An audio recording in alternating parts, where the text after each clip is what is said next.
All right, folks, Coach Ronnie here, Coach Wesley here, our rehab specialist, Zay is here, and we're here for episode number 3 of the Strength Coach Talk Show. So we got such a good camera crew back here to keep us on our toes, keep everything lined, keep everything moving smoothly, so shout out to those guys. What we're gonna talk about today is speed, something that might be considered highly overrated, maybe, is speed. You know, whenever I watch a sporting event, how often, and this is for everybody, how often do you see a guy run? So you know, in football, you can test it for the 40. When's the last time you seen somebody run 40 yards straight on a football field consistently? Crickets. Kickoff return. Yeah. Okay, kickoff return. Home run ball. Home run ball. A lucky interception, that's about it. Mm-hmm. Yeah. But it doesn't happen much, we can agree on that, right? Right. Okay. Baseball, I think it's gonna be crickets for real this time. Yeah. How many times do you see somebody run 60 yards in a baseball game?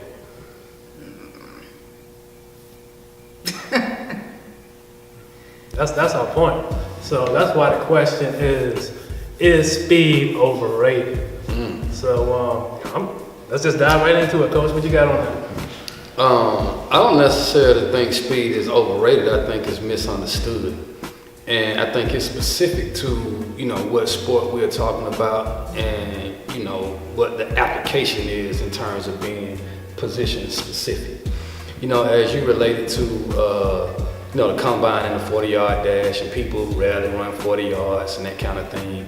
I mean, that's true, you know, but you got to also take into consideration, like, you know, when they time the 40-yard dash, they also are getting a 10-yard split, 20-yard split, 40-yard dash, and they're doing the vertical jump and the broad jump and the L drill. So it's a whole lot of stuff that goes into evaluating the athlete other than just the 40-yard dash, you know, in football. And I think we don't necessarily believe as the general public that scouts take all of that into consideration. But trust me, they do. You know, they look at the whole package in terms of, you know, can this person actually generate power? And, you know, with that being said, if you kind of watch who has like top 40-yard dash times and that kind of thing, it's pretty consistent with the vertical jump and the broad jump and, you know, other testing apparatuses for explosive power. So again, I don't necessarily think speed is overrated. I think it's misunderstood, and it's also misunderstood, you know, how we help an athlete improve his speed, power, and or acceleration. No, we're definitely gonna get into that. We have Isaiah. What do you have? I think a lot of it just piggybacks off of what Coach Wesley said. It really just depends on the person, the sport, and the necessity. But there's more involved than just speed. So if that's all that someone's focused on, then yeah, it's overrated. So I guess it just all depends on and what capacity, you know, you're using it and what you need it for, what your thought process is when you think about speed. You know, they covered it all. You know, it's never just about, we just want y'all to think. We put questions out here like this for you guys to think. You never just run a straight line in sports. You rarely just run track, you rarely run a straight line. But you spend a lot of time on that field, changing directions, creating separation, and moving quickly. Let's change direction, but you know, with quick footwork, things of that nature. So it's definitely not running that straight line that I mentioned, and we are all aware of that. But like I said, we want you guys to think about things like that. It's not all about when you're watching ESPN and you see that guy running that 4.3. It's much more than that. I'll give you an example. I worked with a player when I was in baseball that he ran one of the fastest 40s we've seen. You guys know this well. You all know this person well. Ran one of the fastest 40s I've ever seen, but he couldn't change directions to save his life. Okay, to the point where we would test him on the vertical, and he didn't feel comfortable jumping. So this is a guy that could have jumped probably close to 40 inches, and he never got more than 25. But we all knew what the problem was, and you know, you can't call a dude out like that, so it was what it was. But that's my point though. This guy's running a 4.3 straight ahead or whatever you run, you know, whatever his time is, one of the best 60 times you're gonna see. When you put him in that change of direction situation, he has problems. So that's the reasoning behind this question and the reasoning behind this discussion at the end of the day. All right, now I want to stick with the linear speed topic. Now, we've all saw Michael Johnson back in the day, you know. his training regimen was, if we can sum it up, you perform this one or a couple of events every 4 years. So he's training in between, going across the country, across the world, preparing for this 10 seconds, right? Right. All he's doing is running straight ahead, right? No big deal. So if it's not a big deal, why do we see, this is going to Azalea, by the way, why do we see people like Michael Johnson and any elite sprinter blowing out the hamstring? I mean, it's one race. What's the big deal? One race. This is interesting.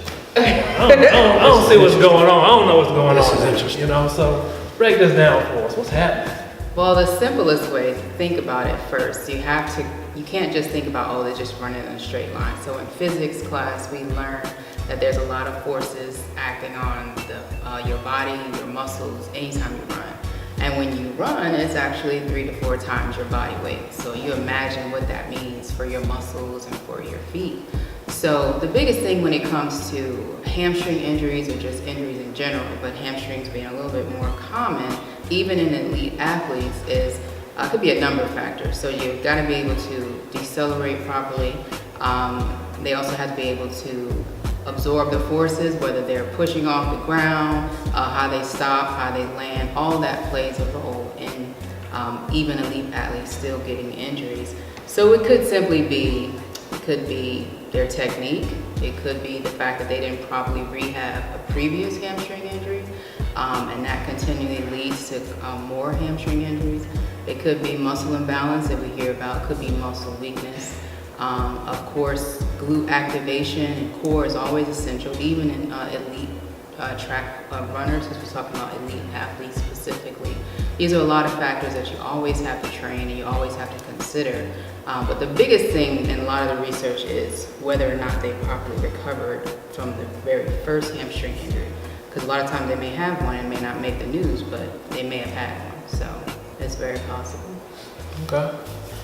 And once again, we want y'all to think. We want you to think, and we want to inform you at the same time. We know there's more to sprinting than running a straight line. But like I said, we're here to educate, motivate, and I'm missing something.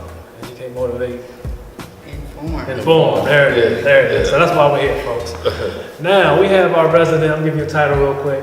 Our resident professor here / rehab specialist. And 2 episodes ago, we talked about things that are trending in our profession. I said racing, and Coach said what he said. But we'll kind of continue with that with our resident professor here.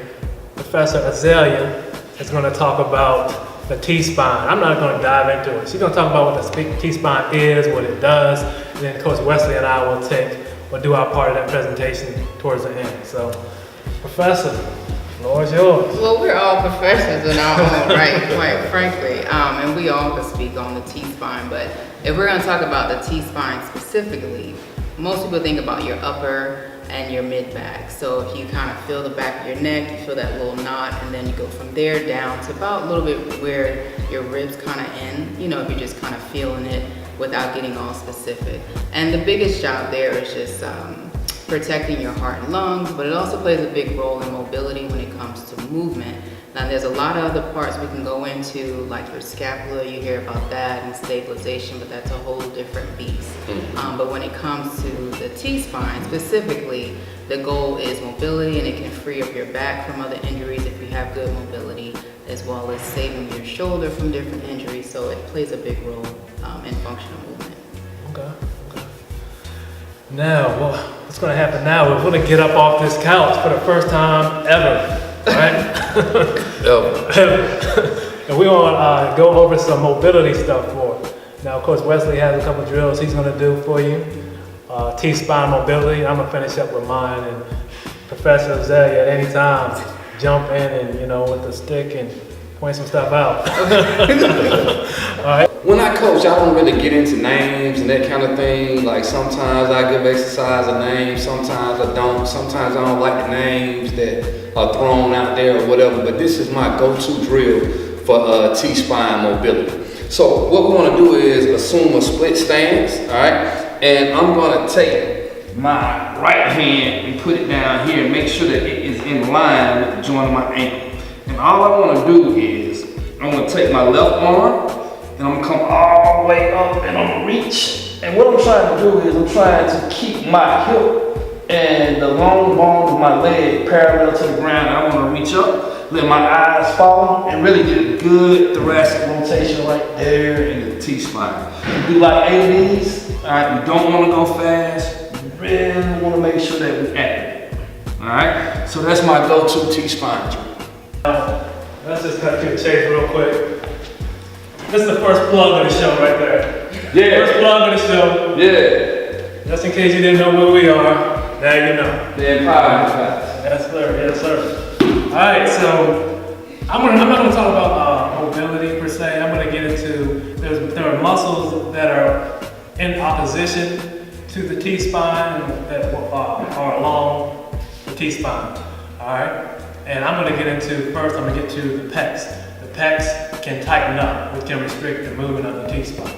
So I'm going to do a little foam roll on the pec minor. All right.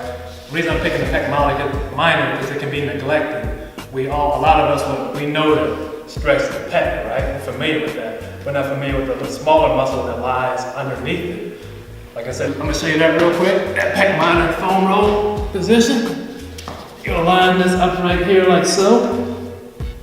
You're lining up on that pec minor. There's nothing fancy. All you're gonna do is hang out here for a minute. You wanna hang out here for about 30 seconds. Any discomfort, anything you feel anything, pain is your friend in this situation because this thing is going to help you deal with the adhesion or not, whatever it might be in place. So like I said, just hang out here if you feel something rolling around a little bit. I feel something right here. So I'm going to hang out here for a little bit. But your goal is to stay around here for this pec minor foam roll for about 30 seconds. All right? And then Professor Azalea brought up a good point.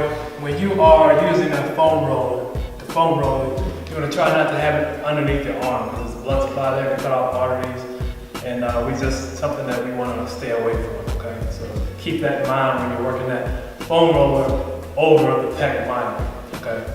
Now we talked about muscles that are in opposition to the T-spine. Now we're going to talk about muscle that runs along the T-spine that also can restrict mobility. It needs to be lengthened.